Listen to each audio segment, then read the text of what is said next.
بسم اللہ الرحمن الرحیم۔ آج ہم آپ کو ایک دلچسپ واقعہ سنانے جا رہے ہیں۔ نافرمانی کا انجام کیا ہوتا ہے۔ حضور اکرم کا فجر کی نماز کے بعد اصحاب کرام سے دریافت فرما لیا کرتے تھے کہ تم میں سے کسی نے کوئی خواب دیکھا ہے؟ اگر کسی نے دیکھا ہوتا تو آپ کا اس کی تعبیر فرما دیا کرتے تھے۔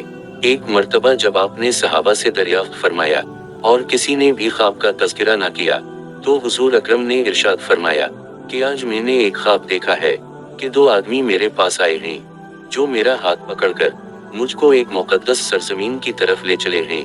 کیا دیکھتا ہوں کہ ایک شخص وہاں بیٹھا ہوا ہے اور دوسرا ہاتھ میں زنبور لیے ہوئے کھڑے کھڑے اس بیٹھے ہوئے شخص کے کھلے چیر رہا ہے، اور جب ایک گلا گری تک چے جاتا ہے تو دوسرے گلے کے ساتھ بھی یہی معاملہ کرتا ہے، اور اتنی دیر میں اس کا پہلا کلا درست ہو جاتا ہے، مگر وہ شخص پھر اس کے ساتھ یہی عمل کرتا ہے۔ یہ دیکھ کر میں نے دریافت کیا آخر یہ کیا بات ہے؟ تو وہ دونوں کہنے لگے آگے چلائے۔ ہم آگے چلے تو ایک ایسے شخص پر سے گزر ہوا جو لیٹا ہوا ہے، اور دوسرا شخص اپنے ہاتھ میں ایک بھاری پتھر لیے اس لیے ہوئے کہ سر کو نہایت بے دردی سے کچل رہا ہے۔ جب وہ شخص اس کے سر پر زور سے پتھر مارتا ہے تو پھر لڑک کر دور جا پڑتا ہے، اور وہ شخص ابھی اس پتھر کو لانے بھی نہیں پاتا کہ اس کا سر پھر درست ہو جاتا ہے، اور پھر وہ اسی طرح اس کا سر پھوڑتا ہے۔ یہ ماجرا دیکھ کر میں نے دریافت کیا کہ یہ کیا قصہ ہے؟ تو وہ دونوں آدمی کہنے لگے آگے چلائے۔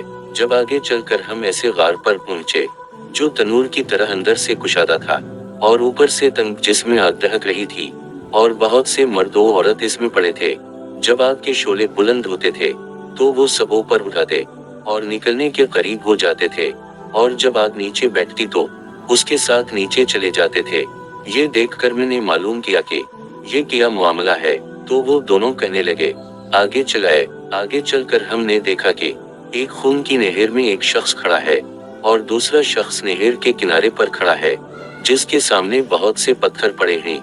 جس وقت اندر والا شخص نہر کے کنارے کی طرف آتا اور نکلنا چاہتا ہے تو کنارے والا شخص زور سے اس کے منہ پر پتھر مارتا ہے کہ وہ پھر اسی جگہ پہنچ جاتا ہے۔ پھر نکلنا چاہتا ہے تو پھر مار کر اس کو اسی جگہ پہنچا دیتا ہے۔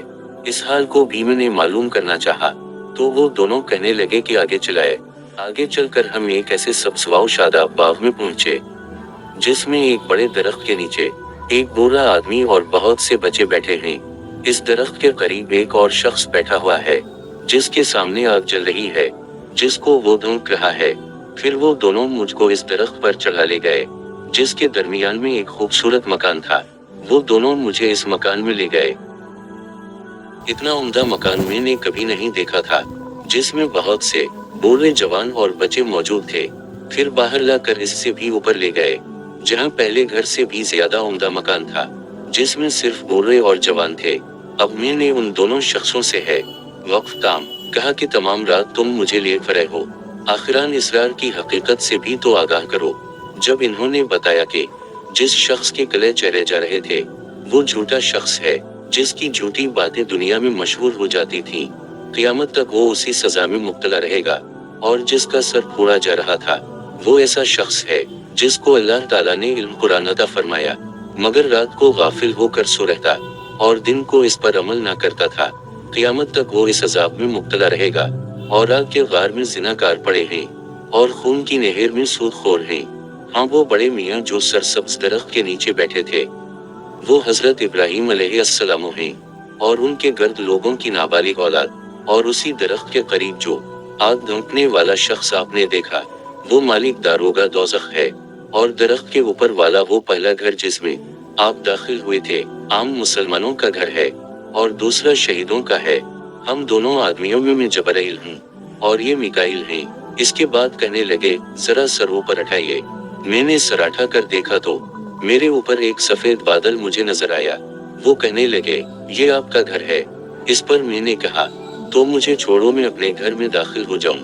اس پر انہوں نے کہا نہیں، ابھی آپ کی عمر پوری نہیں ہوئی، اگر پوری ہو چکی ہوتی تو ابھی چلے جاتے۔ نصیحت، انبیاء کا خواب بھی وہی ہوتا ہے۔ اس بچی حکایت سے جھوٹ بے عملی، یعنی قرآن پاک کا علم ہونے کے باوجود اس پر عمل نہ کرنا، نیز زناکار، سود خور کے سزاؤں کا حال، نابالغوں، عام مسلمانوں اور شہداء کے درجات کا حال۔ معلوم ہوا اللہ تعالیٰ سب مسلمانوں کو ہر قسم کی برائیوں سے محفوظ رکھے اور نیک عمل کی توفیق عطا فرمائے۔ آمین سم آمین۔ اگر آپ کو یہ ویڈیو اچھی لگے گی تو لائک کریں اور شیئر کریں اور سبسکرائب کریں۔